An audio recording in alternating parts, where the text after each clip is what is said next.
दो प्रबल वृत्तियां टकराती हैं, शांत गति और दबी क्रूरता की भिड़ंत में, जहां एक भूल अंतिम होती है।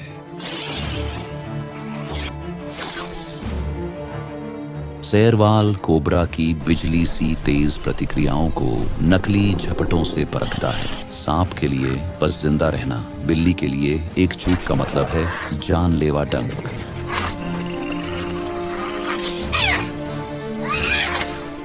काट खाने पर वह सिर झटकता है, डंक झाड़ता है, फिर अंदर आता है। आंखें गड़ी हैं, जीत सुनिश्चित करने वाली प्रतिक्रियाएं।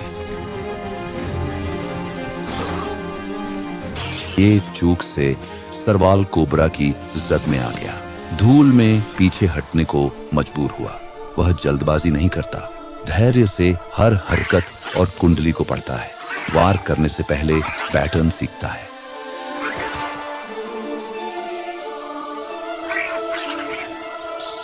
सांप तेजी से, तीखेपन से और जानलेवा झपटता है। शेरवाल दूरी परखते हुए अंदर बाहर आता जाता है, जबकि कोबरा फन फैलाए वार को तैयार उठता है। बिल्ली सिर पर दबाव बनाने को झपटती है, फिर कोबरा के पलटवार से पहले कूद जाती है। इस क्रम को तेज, जोखिम भरे झटकों में दोहराती है और हर बार शेरवाल पीछे की ओर या सीधे ऊपर की ओर उछल पड़ता है, जिससे उसके नुकीले दांत खाली हवा में ही झपटते रह जाते हैं। कोबरा एक तीखे, लंबे वार से जवाब देता है। शेरवाल थोड़ा पीछे हटता है, फिर आगे झपटता है, सिर के हिचकिचाने की जांच करते हुए। बिल्ली की एक चाल, फिर दूसरी, कोबरा को हवा में वार करने के लिए उकसाते हुए। सांप उतरने का समय साधने की कोशिश करता है। जैसे ही शेरवाल नीचे आता है, वह नीचे की ओर झपटता है।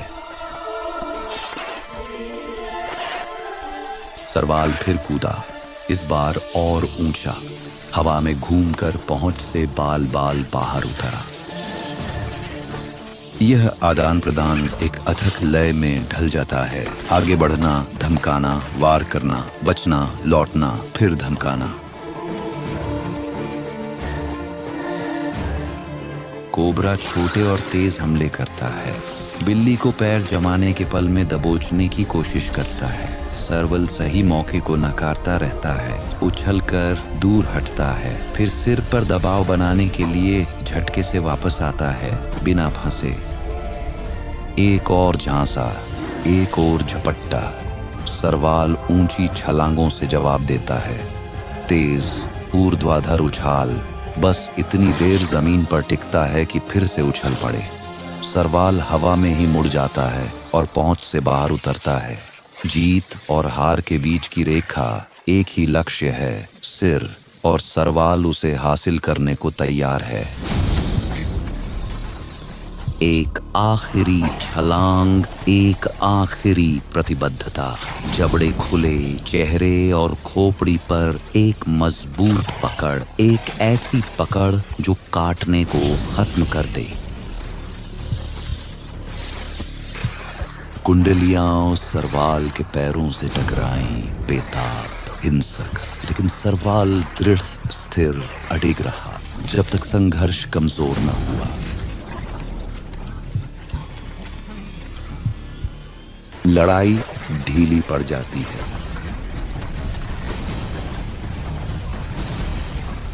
निरंतर प्रयास से कमाया भोजन भाग्य से नहीं। कभी कभी सवाना में शिकार सिर्फ भूख के लिए नहीं किया जाता। दो वयस्क शेरनियां लंबी घास के किनारों पर गश्त कर रही हैं। हवा में हर कंपन और झाड़ियों की हर सरसराहट दर्ज की जाती है। शेरवाल शावक खुले में फंस जाता है। इस कोमल उम्र में इसका अस्तित्व पूरी तरह मां के छिपाव पर निर्भर करता है, पर यहाँ कोई आड़ नहीं है। शेरनी को आसान शिकार लगा। वह अपना विशाल गद्देदार पंजा आगे बढ़ाती है। शावक को तुरंत जकड़ लिया जाता है। वह अपने अगले पंजों से छोटे शरीर को संभालती है। उसकी हरकतें चंचल लगती हैं, फिर भी उनमें सैकड़ों पाउंड का वजन होता है। शेर के लिए ये मुलायम है, सरवल के लिए ये घातक है। छोटी बिल्ली अब और विरोध नहीं करती। आसपास की झाड़ियों में मां सरवल शायद देख रही होगी, लेकिन दो शीर्ष शिकारियों के सामने वह छिपने के लिए जैविक रूप से तैयार है। शावक की सांसें धीमी होकर रुक जाती हैं, लेकिन शेरनी अभी रुकी नहीं है। वह शावक का सिर अपने मुंह में लेती है। वह उसे मैदान का स्याह पहलू है, विस्थापित शिकारी वृत्ति। वह फिर शव उठाती है। उसके दांत मुलायम फर में धंसते हैं। यह प्रभुत्व का एक निरर्थक कृत्य है।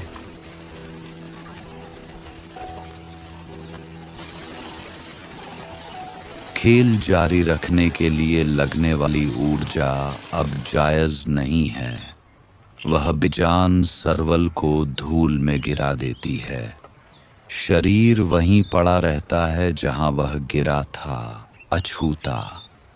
बिल्ली घास से होते हुए एक नम जगह की ओर बढ़ती है। उसके पैर मजबूत घास के गुच्छों पर पड़ते हैं, नरम कीचड़ से बचते हुए। किनारे पर कई छोटे जानवर पल सकते हैं। सरवल देखने के साथ साथ सुनकर भी शिकार करते हैं। शिकार ने पास में दबाव महसूस किया है, अक्सर कंपन, गंध या परछाई के हल्के बदलाव से। चूहा पास में सरवल को भांप कर अकड़ जाता है। छोटे जानवर सीधे दौड़कर शिकारी से शायद ही बच पाते हैं। वे छिपने की कोशिश करते हैं। सरवल थोड़ा उठता है, फिर स्प्रिंग सा सिकुड़ जाता है। यह बिल्ली ऊंची छलांग लगाकर अगले पंजों से वार करती है। धब्बेदार खाल लंबी घास में उसकी आकृति को छिपा देती है। सरवाल बीच में रुक जाता है। घास की सरसराहट उसका ध्यान खींचती है, फिर वह जोर से झपटता है। इस वार से घनी झाड़ियों में छिपे चूहे अचेत हो सकते हैं। एक अगला पंजा उसे दबोच लेता है और सिर अंदर घुस जाता है। छोटे शिकार को रोए समेत शेरवाल सिर उठाकर फिर सुनता है, चौकन्ना रहता है। अकेला शिकारी समूह सुरक्षा पर निर्भर नहीं रह सकता। यह आगे बढ़ जाता है, पीछे बहुत कम छोड़ता है। जब भोजन इतना कम हो तो सफाई करने वालों को कम ही मौके मिलते हैं। कुछ प्रजातियां लगातार चलती रहती हैं, दूसरे इंतजार करते हैं, हालात बदलने तक ऊर्जा बचाते हुए। हाथी चलते हुए जमीन का रूप बदल देते हैं। रास्ते खोलना, पेड़ हटाना और दशकों से मिले ज्ञान से युवा सदस्यों का मार्गदर्शन करना। एक प्रणाली जो शांति नहीं, सटीकता पर आधारित है, जहां अस्तित्व ताल, संयम और रथुओं के बदलने पर निर्भर करता है।